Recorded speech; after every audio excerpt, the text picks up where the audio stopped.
Operation होते सगळे जे शरद पवार यांचे विरोधक होते विधानसभेत लोकसभेत आपल्या माहितीवर गेली होती सगळे आता आज हे बघा तसं म्हणायला घेतलं तर ज्या लोकांची आमच्या विरुद्ध कॉन्टेस्ट केलं त्या लोकांना पक्षामध्ये घेणं माझ्या मतीप्रमाणे हे उचित नाहीये. पण आता शेवटी ज्याची त्याची बाजू आहे.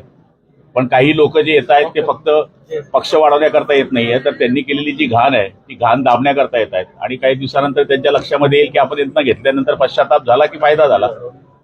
हो, अजितदादा पवार म्हणतायत की आता मलाही वाटतं की मी मुख्यमंत्री झालो पाहिजे. होतील ना, वाट बघा.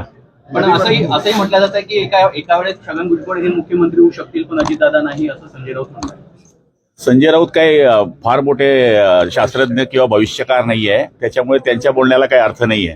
ते पुढे खासदार होतील की नाही हे त्यांनी पहिले आपलं भविष्य तपासावं. पहलगाम सारखा हल्ला झाला असताना मोदी 9-9 तास सेलिब्रिटींसोबत मुंबईत येऊन चर्चा करतात अशी त्यांनी टीका केलेली आहे संजय राऊतांनी. जे पंतप्रधान अर्धा दौरा सोडून येतात ते का ते बोलत नाही हेच का बोलतायत.